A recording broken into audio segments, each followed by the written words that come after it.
Welcome to the Forward Podcast. I'm your host, Thomas Shepard, and every once in a while we have to do some solo podcast where either Carrie's tied up and I've got to do it alone, and or I've got some things going on, and so Carrie has to carry it.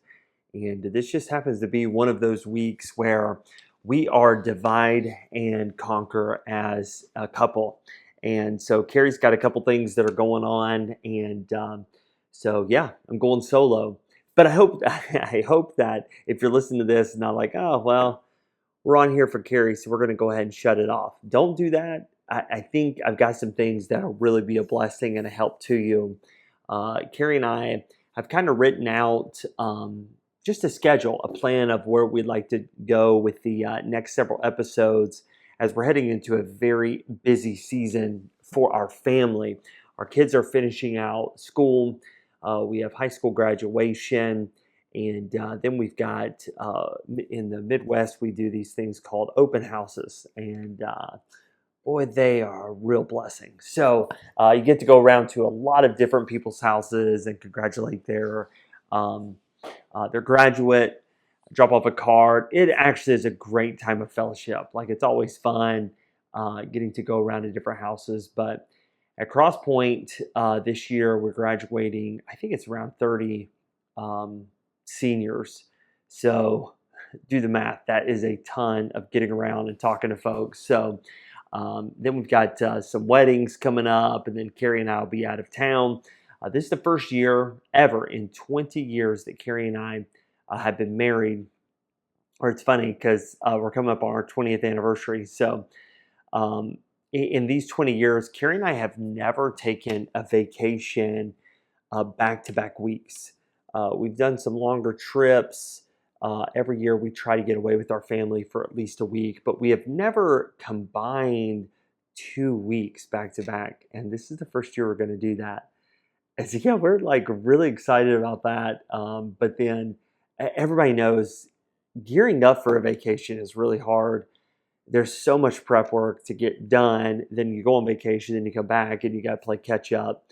So I don't know. It's one of those things. Last year, Carrie said when we got done with our vacation, I'm not ready to be done. I was like, yeah, I think 2026 needs to be the year we try to do back to back. And so that's what we're going to do this year. So all that to say, I'm going solo, trying to get our families ready for the next couple weeks, which is going to be really crazy, and then we're heading into the summer and be a little bit more chill. But what we've kind of written out is looking at the subject of unrealistic expectations.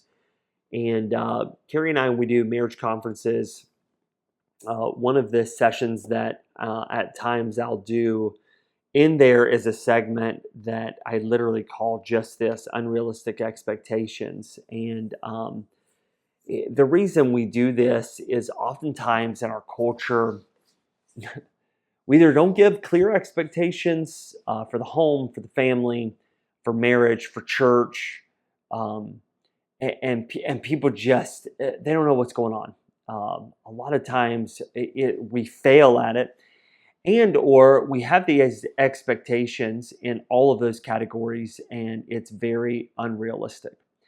And so what we want to do is kind of cover different segments. It would be for the church, for the home, for marriages. But I believe where I can lean into without my better half is unrealistic expectations when it comes to men. There's no doubt that men today feel the pressure at moments to be everything at once.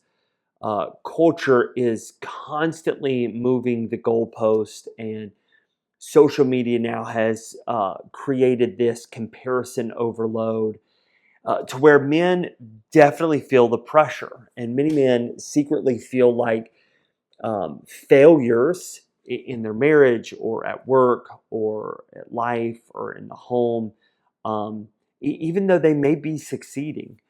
And so I want to address several of these kind of just, I don't want this to be a really long episode, but I definitely want to lean into, and help out maybe some men. And so maybe you're a teenager listening to this, maybe you're married, you're a female. This is still something that you can learn from because you're looking at you're looking at this subject at a different angle. And so let me run through several of these that I've jotted down personally that I have learned, but then also through now logged thousands of hours of counseling and preach thousands of messages behind the pulpit. Been married coming up. It's crazy. Carrie and I will celebrate our 20th anniversary, raising 5 kids. It's not, I don't feel like I am a novice speaking into this subject. I really feel like I do have some wisdom that I can share. And then there's things in my personal life that I continually want to grow and to work on. So let me run through just a couple of these, but I would say starting out, an unrealistic expectation is that a man would say to themselves, I should never struggle mentally and or emotionally. And this is just false. Um, most men are learning while they're leading. And there is this pressure oftentimes, especially from an older generation of, listen, you can't fail in this area. Like you just always have to be strong and or you should not struggle. You should always be just this foundation and just this man. And strength is not pretending like everything's fine. There are these moments, men, when you have to realize, yeah, we do struggle. There are moments that men are moody. There are moments where men ought to be okay saying out loud, I do not have it all together. I think even for a married couple, it is okay to lean into those areas and to say at times, like, okay, you're struggling. It's okay to get together with a mentor, excuse me, or counsel with someone and lean into, hey, I feel like in some areas here recently, I'm not doing okay. And don't listen to those who just say, no, you have to always have it together. You have to always be this firm and this foundation. There's only one that was a rock, and that was Jesus. And there were 12 men that walked with him. And even up until he died, they watched all the miracles. They walked with him. And yet there were still moments that they struggled. And there were moments that they couldn't comprehend. And they didn't like what was going on. And Jesus oftentimes had to take them aside and once again begin to teach them, look, guys, let not your heart be troubled. You believe in God, believe also in me. In my Father's house are many mansions. If it were not so, I would have told you. And he's telling them in a very difficult moment, I go and prepare a place for you. And if I go and prepare a place for you, I'm going to come again and receive you unto myself, that where I am, there you may be also. And Thomas saith unto him, Lord, we know whither thou goest, and how can we know the way? And Jesus saith unto him, I am the way, the truth, and life. No man cometh unto the Father but by me. And it's realizing in that moment they were struggling, yet Jesus was helping them. Another unrealistic expectation is success should happen fast. And this is a narrative that the world has given us, culture has given us, because everybody wants a new car right away. Everyone comes out of college and they feel like they should be successful in year one. They should own a car or a house just like their parents, and every room should have brand new furniture and look like IKEA. And that's not the way it works. Success takes time. Even those that are in ministry, they train in these churches and these ministries that have been around for decades and decades and decades, and have been given millions of dollars to get where they're at. And then they take a little country church with 10 people and think, man, we should be running buses and we should be running 200-300 by now. And people should be baptized every week because this is what we see on social media. And yet God usually builds men, and he usually builds families, and he usually builds ministries very slowly. No one should come out in any situation and feel like you have it all together. You have the funds and You have the car, and you have the ministry, and you've just, year one, year two, first decade, you've got it all together. That's not how it happens. It's unrealistic. I just want to remind us that David was anointed king long before he ever wore the crown.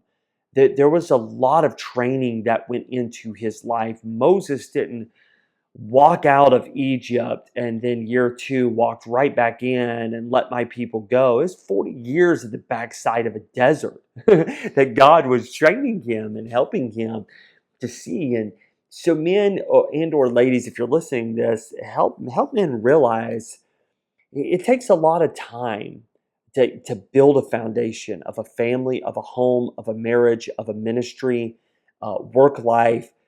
God works behind the scenes, and yet we're given this. It's unrealistic that you have to have it all together, and you can never struggle emotionally, or you've got to keep up with the Joneses or your neighbors or everybody else in the church right away. That's not how it happens.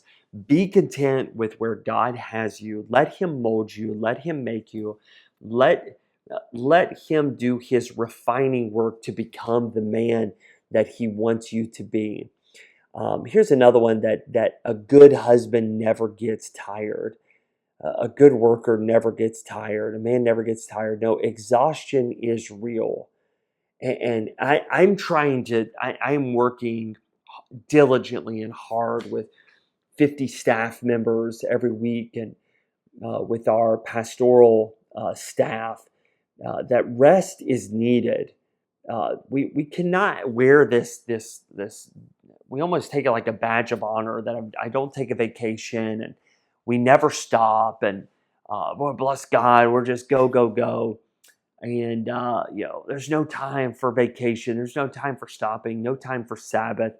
That's just I don't mean to be rude, but it's kind of foolish. It's actually very immature.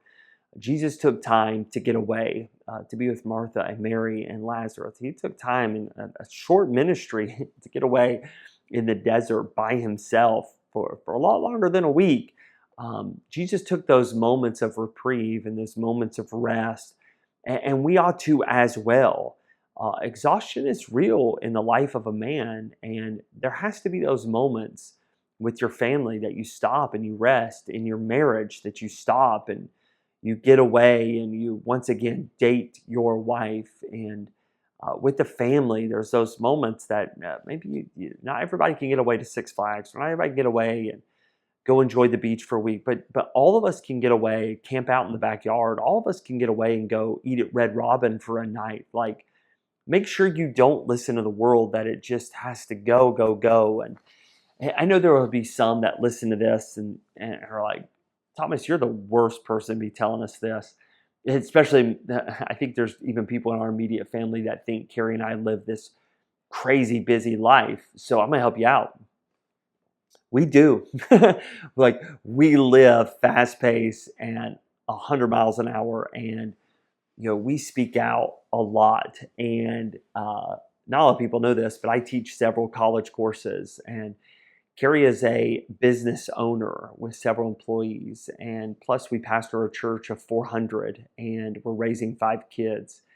But let me put it this way: we realize more than anyone, exhaustion is real, and so we do take those moments where we relax and we rest and we turn off our phones. And I had a meeting here recently with our deacons and said, "Hey, Carrie and I are getting away for 2 weeks. There's some things that might come up at the church that you guys can dig in and help." And they're all for it. Like, "Yeah, Pastor, we got your back, and we're here. And what can we do?" And make sure, gentlemen, that you don't think you have to be a hero and go 100 miles an hour all the time. It's unrealistic. Another unrealistic expectation is leadership means never showing weakness. I want to lean into this, and I think in recent days, we've seen a lot of, Carrie and I even did a whole podcast on it. We've seen a lot of really great men who have fallen into sin, they committed sin and they've lost their pulpits, and it's a sad world we live in. And I want to lean into and help all of us that if we could, as a whole, as a Christian family, stop already with we have a perfect marriage and perfect kids and perfect ministries, and everything's filtered. Like everybody wants to show their best face, their best product, their best ministry, their best marriage. Like we just see all the time: Facebook, Instagram, TikTok, YouTube Shorts. Like everybody's just showing their best, and then we start comparing our worst. And we've come to this. It's not just recently. This is 70 years in the making in religious circles, where we have had to act and pretend like we have it all together. And then when somebody does sin, it's either brushed under the rug, which is absolutely false or wrong, and or people are canceled. I'm passionate about this. This is wrong. This is so restoring brothers and sisters in Christ is absolutely biblical. And yet we have treated men and families like, oh my word, there's the so-and-so family, and they have a church of 5,000, and they're so amazing, and oh, that's a fundamentalist bestseller, a book here, a devotional here. We've just treated people like they're perfect, and yet God says there's none righteous, no, not one. For all have sinned and come short of the glory of God. Y'all, we have to stop this. Like we have to at some point come together and have people in our life that we can be very real with. I am struggling with this. Our marriage is hurting. Okay, let's go get counseling. Like let's help restore. Our kid is struggling with. I'm going to be super real here for a moment, but there are kids in our churches that are struggling with their gender, and they're struggling with self-harm, and they're struggling with pornography, and there's we have to cut it out. Like, oh well, our kids are just so perfect. They're not. They're heathens like everybody else's kids. So let's pray for each other and let's help each other. And for men who are listening to this, realize it is okay to have friends and to say, I've got a weakness in my life. I know, speaking right now, this is honest truth. There are friends in my life that know everything about me. They know where I struggle. They know my temptations. They know my prayer life. I can go to them with anything, and I want to help everybody out there. Everyone needs that. Everyone needs people, whether you're in ministry, whether you're married, whether you're single, whether you're a teenager. Everyone needs mentors in their life. Someone um, who maybe is a little bit older than you, maybe not just mom and dad. For all the married couples, well, I just call my mom, or it's my sisters, or no. We need people outside that can feed into our lives and help us, and to realize that not all of us have to go through life just pretending like everything's wonderful and great, and on the inside we're rotting. It's unrealistic. Make sure that you have people in your life that are able to lean into you, and to give you things that are going to be helpful and are going to help you grow. I also want to say this: an unrealistic expectation for all of us is every season should feel balanced.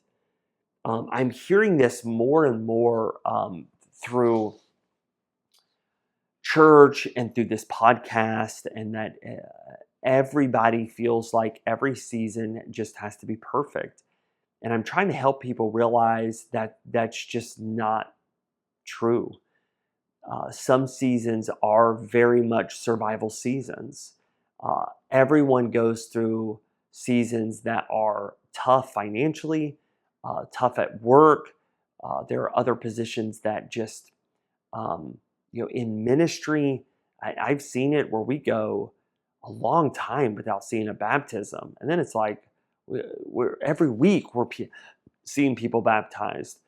There's times everyone knows where your ministry is rock solid and amazing. And then others, it's like, man, we're arguing over everything.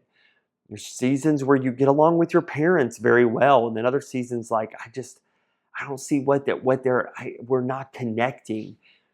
Every season has ups and downs, and good times and bad times, and dark times and light times, I just want us to realize that as we live in this world that we live in this culture, please don't think that every season's going to be smooth and easy and rock solid. It's not. Carrie and I know as we entered into the month of May, no, we'll see you in June. It's a busy month. Okay, but then we can catch our breath, and we've got times where we're going to get away. And for all of us, I think, especially for men, as I reach out to men in this, please don't think that every season is going to feel and or is balanced. There are moments where it's just hard. So then come to the next season and you catch your breath, and or you see seasons of growth in your church, or you're back rejuvenated and your marriage is going well, or even for high schoolers and college students who listen to this podcast every week, you get through finals and it's hard. It's a tough. This is hard right now, but then you'll have a couple weeks where you can catch your breath and get some fresh air and go on a hike or get some sun. Like, all of these things we're realizing even Jesus faced when he was here on this earth. There were times he could not. He's sleeping on a boat and he's trying to catch his breath, and I don't even have a place to lay down my head at night. But then there were those moments that he caught up and he was around friends and he was able to catch his breath. Just realize in the world that we live in, sometimes we don't have clear expectations, and we'll lean into this more in a future podcast, but then sometimes it's just we all think we live in a Disney or Hallmark world, and that's just not the way that it works. So be careful that we don't carry in mentally, physically, spiritually, these unrealistic expectations. Take a break, listen to this podcast again, share it with someone else, go and talk to someone of, you know what, I've really been struggling with these and I feel like we don't talk about them often. Get together with someone and talk about these things. And let's continue to grow just as we do each and every week here on the Forward Podcast. Again, I'm sorry Carrie couldn't be with us this week, but she'll be back in a future episode. Thanks for tuning in each and every week. We appreciate you. Hey, if there's something we can pray with you about, let us know. Trust that you're going to have an incredible week. From us here at the Forward Podcast, we appreciate you. Have a wonderful day.